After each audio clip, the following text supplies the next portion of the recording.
Hello, welcome to the Trauma Safe Lab. We have Dr. Nicole Ford Francis. How are you doing? Doing well. How are you? Good, good. Can you just kind of give us a little bit of a background about all of the many things that you have done? That's my dad and my granddad, my dad, my uncles. So I'm a kid of military guys. Okay, well, thanks for service. Yes.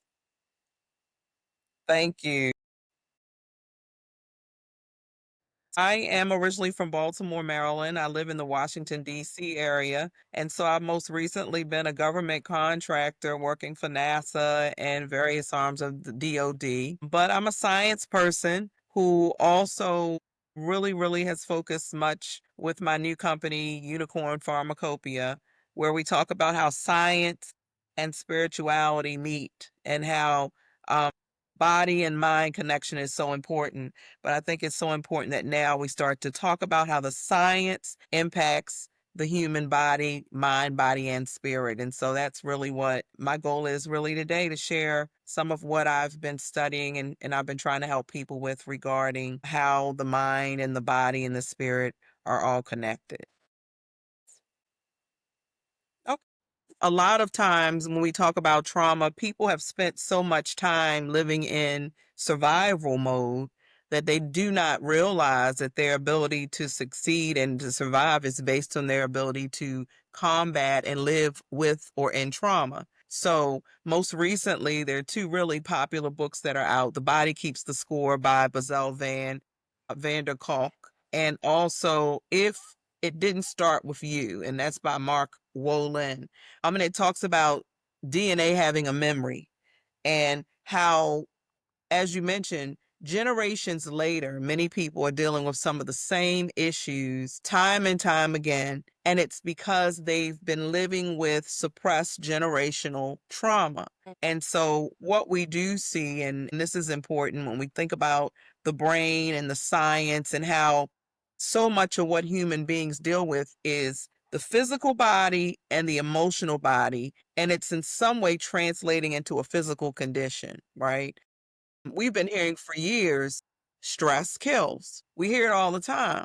And we don't think about the fact that there are usually some socio-emo, whether they are poverty or abuse or economic situations that led to the stress that caused the elevated blood pressure, that caused the racing heartbeat, that caused someone to have something happen that was a result of a condition caused by something social or emotional. So we don't always think about that. And so our brains, our heart, our nervous system, our circulatory system is always in some way responding to an external environmental situation that may cause something to happen in the body. So there's really not anything strange or weird about it. We just don't think about it. That why did he have a heart attack? Because he was broke. He couldn't pay his rent. He didn't know what to do. You know, why did the person have a stroke? Because their blood pressure was high and they grew up when eating soul food, which was food with lots of pork and lots of food that was created in a way that it wouldn't go bad because slaves had to eat scraps. So they figured out a way to cure it with tons of salt. And so that's what people ate. So that diet, which also happens to be affordable, right? So that's based on economics, is what may lead us to obesity. It may lead us to high blood pressure and things that then translate into a physical condition. So there's so many everyday things that are right there in our face, and we don't think about that there's a science behind it, but there's also a mind, body, and spiritual connection. And so that's what is important. And I definitely, want to talk a little bit more about that today. So there's studies that are about sickle cell anemia and the fact that people of African descent, whether they're in the Mediterranean or not, some people have attributed to Middle Passage and the slave trade. That because for long periods of time, the Africans were laying flat, right? So they were laying in a vertical position. There was salt, right? They were in an ocean environment and there was stress. In order for the heart to beat and circulate, it had to go in such a way that it was able to fit with the person laying down, so that over time, blood cells began to create a sickled form so that they could fit through the circulatory system during middle passage. And then we've got salt, right? So we've got people who are having large amounts of salt, which is increasing blood pressure, stress against the blood vessels.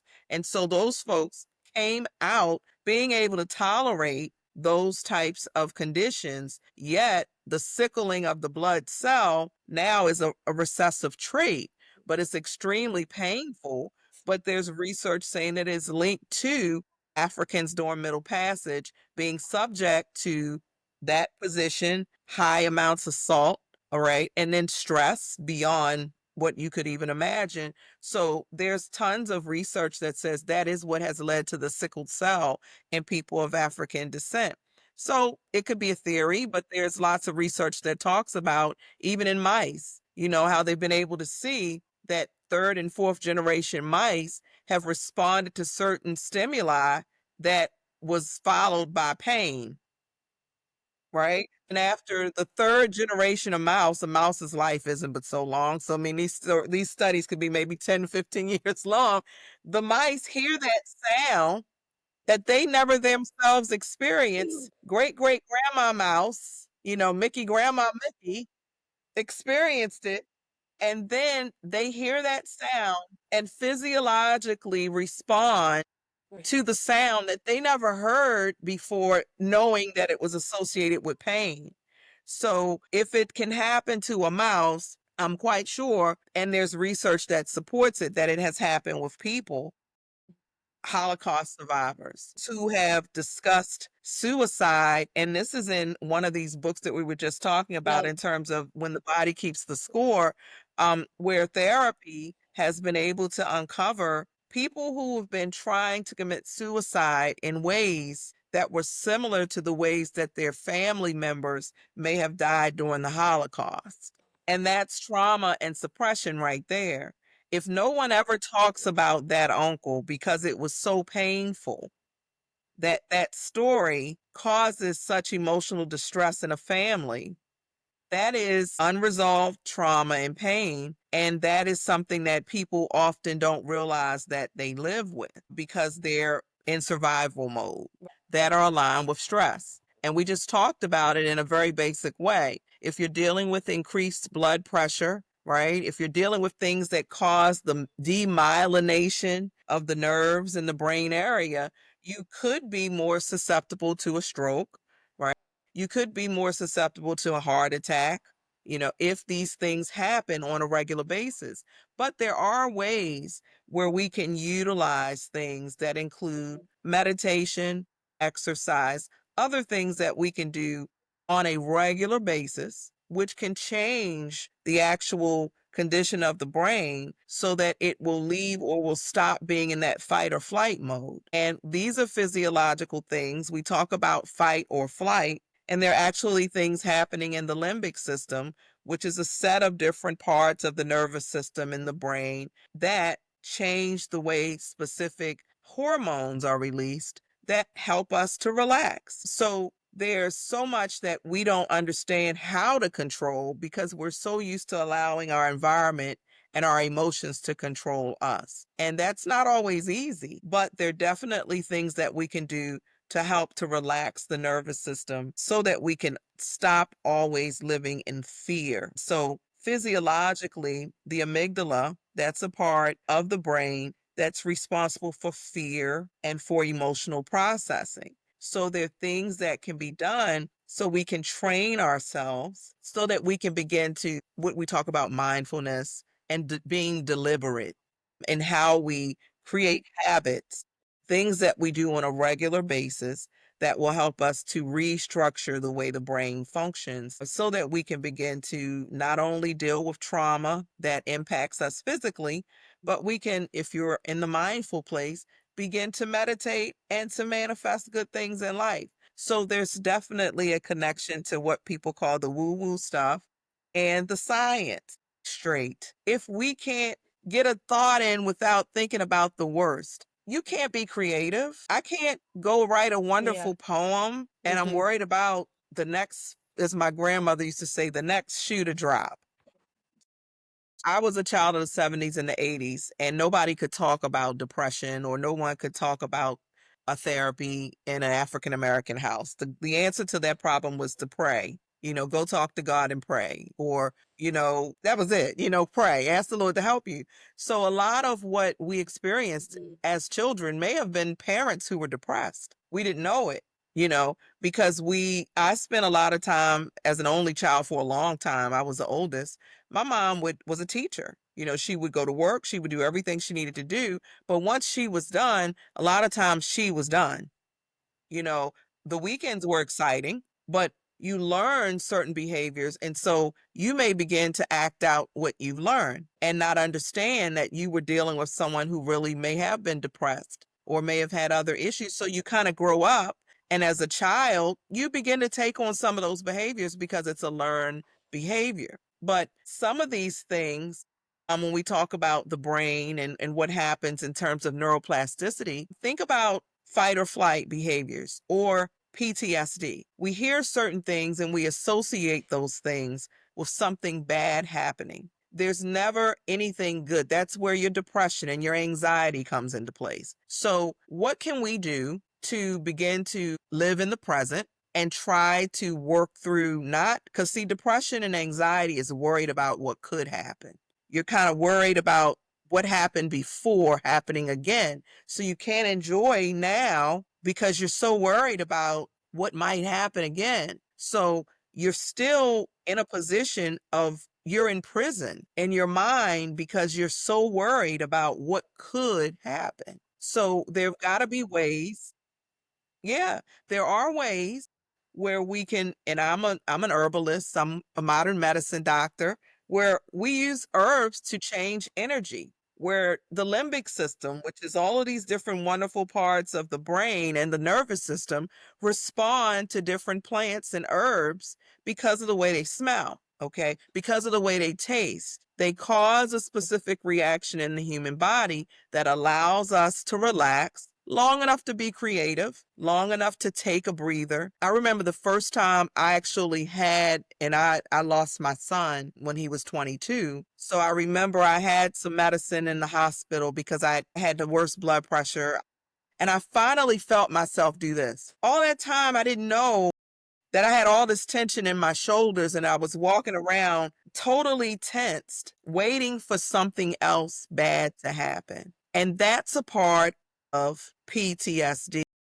That's a part of anxiety. So your muscles are constantly Oh. tense and you don't even know it. You're walking around with an internal fist, ready to punch somebody right as soon as they do the wrong thing. You're ready. And you don't even know it, but guess what that does to your body and your spirit when you're walking around constantly in fight or flight or survival mode? That's real life. Worst. So you're constantly prepared for the worst. And that is not a healthy way to live. It's easier said than done. All the medicine in the world, doesn't work for everyone because what it's doing is artificially and chemically trying to suppress the blood pressure, right? Trying to help the muscles untense. So everything we're talking about is physical because of a situation that was environmental or spiritual or emotional. So, some things that we can do with repetition to unlearn old habits or to stop specific thought patterns that lead us to more pain. If you expect the worst, you probably get the worst. Nobody wants to hear that, but it's a part of what we learn in mindfulness. If we expect the best, we're expecting good things, then at some point we hope good things will manifest. So meditation is one thing I mentioned, which strengthens the prefrontal cortex. So it actually helps us with controlling emotions and decision making. These are not involuntary things. These are things we think about. So this puts you in control. And sometimes pain and loss makes us feel like the victim. We're weak. So if we can actually create a system or a pattern or a ritual where we are in control, right? I know that 30 minutes a day I'm going to meditate. At night at 8, I'm getting in the tub. I'm going to read at least one page of this book. You're creating this for yourself without letting the world take over, without letting the world take charge. So it is because you're taking your power back that you lost somewhere along the way. So I'm creating something really basic like time for me to read a book or to have tea. And that tea may have some medicinal properties. It could be chamomile tea. It could be hibiscus tea, which lowers the blood pressure. Chamomile, which helps with relaxing, unless you're pregnant, because it's going to put you in labor. On it if you're having menstrual cramps, don't drink chamomile tea. It's going to stimulate the uterus. That's why back in the day when somebody was 8.5. I never heard of that. I love it.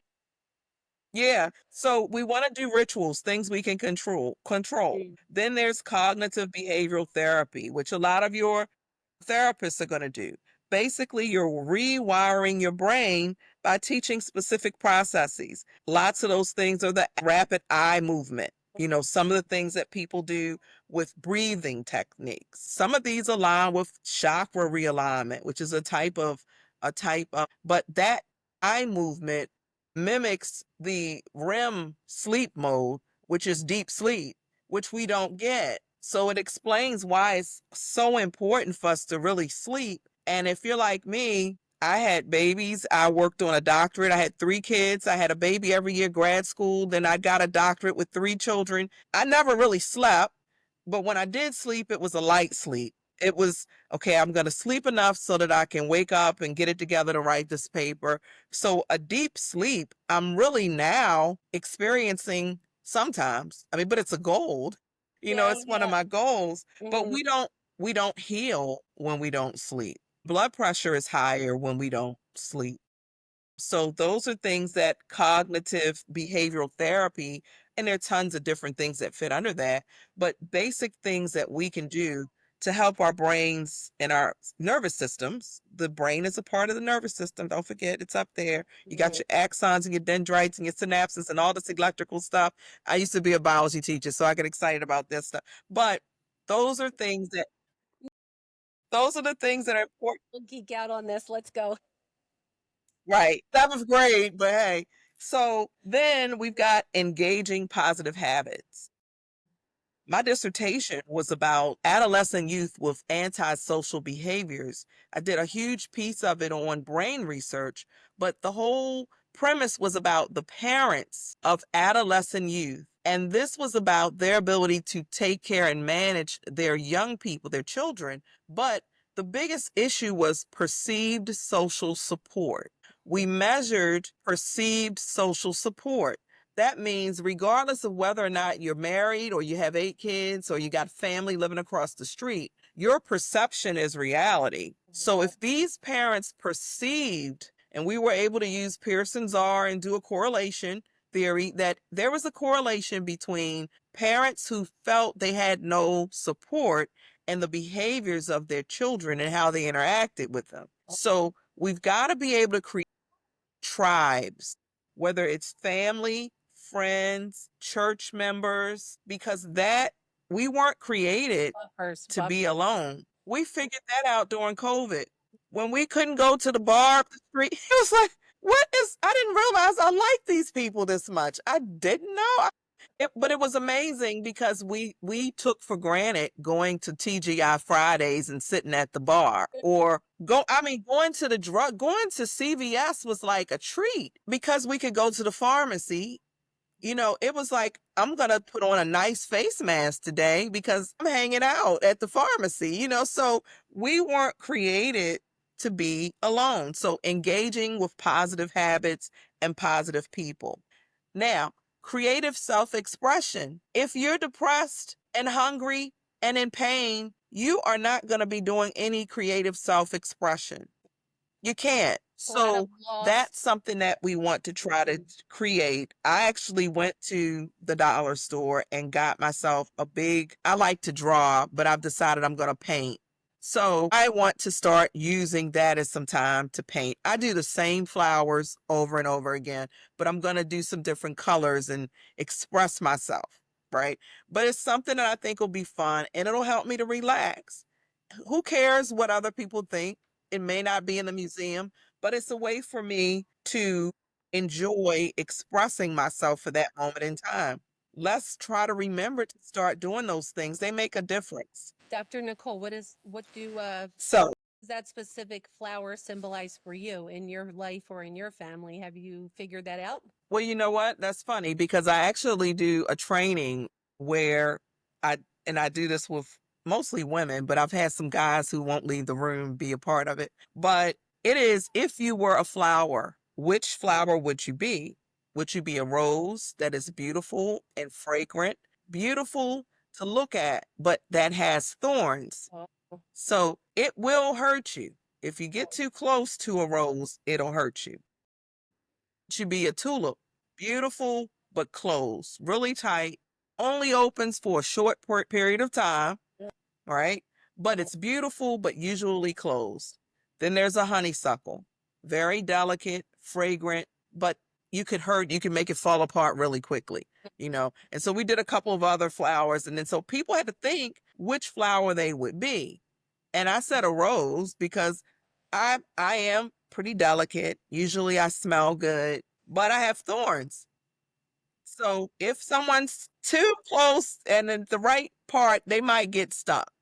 You know, some people said tulips that they don't open up often, you know. So the flower that I draw all the time, I used to do nails when I was younger, is the same thing I put on everybody's fingernails. oh my God, your So signature.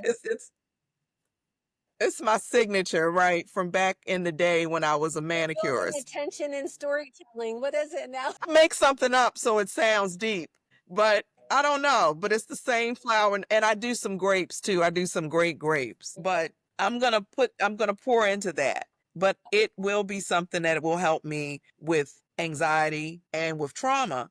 I mean, we think about all of the conditions that people have that the doctors can't figure out what's wrong.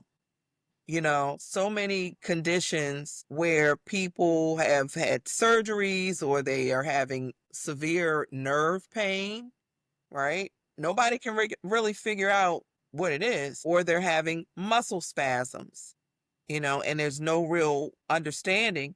So a lot of that is from childhood or adult trauma. And more Western physicians, more traditional physicians are seeing patients who've been coming back over and over and over again. They're taking meds to the point where they probably can't make it go up any higher. And they're finding out after discussions that these are people who've experienced abuse, trauma, often with women and men, but women we see more in terms of physical pain, whether it's intestinal pain, muscle pain, that is often linked to sexual abuse. And the feeling of helplessness, feelings of neglect. If there was a parent who knew, there's that feeling that you've been forgotten or totally ignored that never goes away because you're still seeing this person at Thanksgiving and Christmas if they're living, and sometimes they're still with the spouse. So, what does that do to an adult who's now moved on, but every day they're feeling certain things that are causing the emotional trauma as well as the physical pain? So there are things that we can do to support in that therapy once those folks are ready to deal with it, because that pain in therapy is really about exposure and vulnerability. And then also we did it in an environment where people didn't even know what they were doing. So what we did was I was doing a leadership training and I said, what kind of leader are you? Now, the first question I started with, and these are people who were in their country, the heads of a specific health insurance authority. So these were your top board members and leaders. And I said, who are you? Oh, I'm such and such. I do. No, no, no. That's not what I said. I said, who are you? I used to say I was a mom. I was a teacher. I had all of these job descriptions that described who I was, but that's not who I am. I said, who are you and what do you do? Not your job, not what do you do? Why are you here? These were questions that they hadn't really thought about. Well, I'm here for the training. That's not what I mean. I know you're here for the training. Why did God or whoever, source, universe, whatever you call them, why are you here? If you were not here, what would the world be missing? And then they started to talk. Well, and they literally started going into situations with why they were the way they were. You know, we talked about different leaders. Why do you have micromanagers? Well, sometimes those are leaders who don't feel that they really are qualified. So because they don't feel they're qualified, they have to make sure everybody else is qualified. I've never heard it said that way. Why do you have some leaders who, all of us have had leaders that aren't the best? It's not a secret, right? Why do you have some leaders who have to constantly demean you or make you feel less than them? Why are they so disrespectful? And why do you have leaders that try to embarrass you? Because they were embarrassed or because they've got something to hide. So their job is to attack you first. So you don't have time or the balls, excuse my language, it's before midnight. I can't talk. they don't have they don't have the balls to attack you or to come at you at the same level. So they've got to demean you, right? And that means something happened way back with this kid. Something happened to make you feel that you have to beat everybody up in order to get your point across. Or what I said, smart people don't have to prove they're smart people. They're just smart people. They just are, So you begin. And so when we started talking about that, people really began to open up and start to discuss some of the things that happened to them. And this was my third day of training. It was a 6-day training. So, we took it easy, kind of. But the first day I said, who are you? I had a big chart paper and it said, who are you? And so you can't say doctor, you can't say attorney, who are you? And so I realized I'm a healer. I'm a teacher, probably in a couple of former lives, I was somewhere in a pyramid, trying to heal somebody, you know, so you start to think about who you are. And then when we talk about pain, how do you get back to who you are? Once you've been hurt or traumatized, right? What do I do? We know that we can, of course, do yoga. We can do things with our bodies. We can dance. We can exercise. We know that that truly does help with releasing hormones that help us with feeling senses of euphoria, with having more strength, with having more energy. So exercise, we can use energy work. We can use massage therapy. I do energy work with people. I mean, it's not necessarily massage, but it is a massage involved with touch and and some Reiki treatment as well.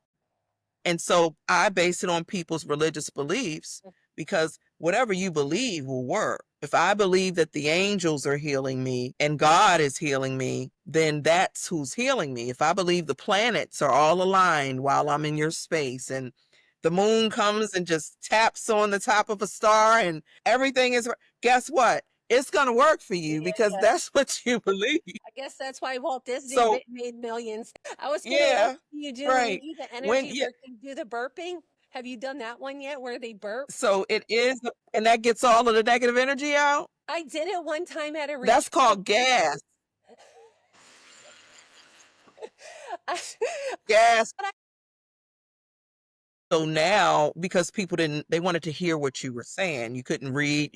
So a lot of our spirituality has been lost in the transition or the whole African diaspora because we've been Christian, made Christian. So, and even in the Christian religion, certain things that are considered the mysteries of Jesus Christ are said to be demonic. So you can't get too crazy. You need to read just these books. You need to read it just this way. You need to interpret it the King James way, or you're going to hell. So that leaves a whole lot of healing out for a whole lot of people because a lot of things, right? A lot of healing is in herbal medicine or in energy work, or in angel work, or in the book of Enoch, which we can't even read as the regular part of the Bible, but Enoch talked about the angels, the names, what they did, you know. So a lot of healing I do is angel and it is spiritual, but it's based on the client's comfort zone. If their comfort zone is nature, you know, I have Native American ancestry, so I'm comfortable. My grandmother, great grandmother was a Cherokee Indian. So we've got a lot of African Americans who have Native American roots. So I'm comfortable with some of those practices. So it is about the mind, the body, and the spirit. And in order to heal the body, often we've got to heal the spirit. It lives in there, right? It lives in there. So if you have a hurting thing living inside your body, you can't expect the body to just be like, I'm the perfect weight. I've got the perfect blood pressure. My hair is growing like crazy. You know, it's not going to happen. But definitely, I wanted to make sure I did give just a couple of things we can do. And Right. we can talk more about the science behind it, but there are tons of things. One we said is exercise, and that can be movement, it can be dance, it could be spirituality, it could be praise and worship, right? You go to church, you praise and you worship. That's physical. You know, then we've got learning new skills, activating the brain. That's why a lot of older people, if they stay active mentally, they stay around longer. I know that my grandmother, she was almost 90, and when she wasn't able to read, and she was an avid reader, she wanted to be a teacher in the South. She only was able to finish third grade, but she'd read more books than anyone I knew. And when her eyesight, she had cataracts and it got too bad, she declined because she couldn't read the way she loved to read. She got me my first library card, and you know, she made sure I was a teacher the way I needed to be the teacher. So her inability to read, that slowed things down. So in us, if we're learning more, that's healing. If we begin to learn something that's a challenge, you know, read a book where we're learning something new, that's something that actually helps physically, a new skill acquisition. And it also helps you to regain power again. You're taking charge of learning something different. You're conquering a new area of content. So that's also a great form of therapy for people to learn something that you didn't know before. So that's one thing. Writing. I think I told you one of my clients who dealt with some severe sexual abuse, I helped her edit her book. She finally has the courage to write her story, and she doesn't care that her mom and her dad are still alive, because some people wait. They're like, well, I got to wait till they die, you know? Yeah. So she's feeling better. And this is a person with severe muscle spasms. She's had 3 back surgeries. They want to give her another one.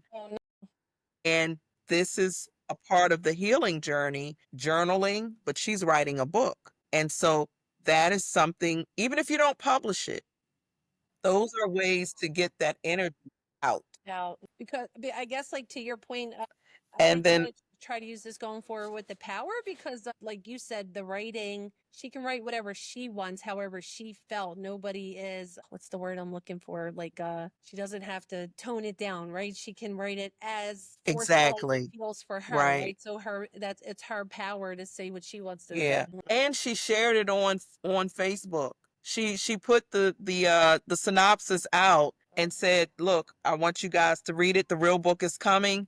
But she actually, and so that she said she felt a lot of pain physically. I said, "Well, that energy's been there for a long time." Yeah. So when it doesn't leave easy, right? And so when a spiritual person, a pastor would say, "What? Demonic energy is trying to leave your body and it's not letting go." But a person who is doing this on a therapeutic level says negative energy's been there for years. It doesn't leave easily. So she was dealing with some severe pain literally after she hit sin.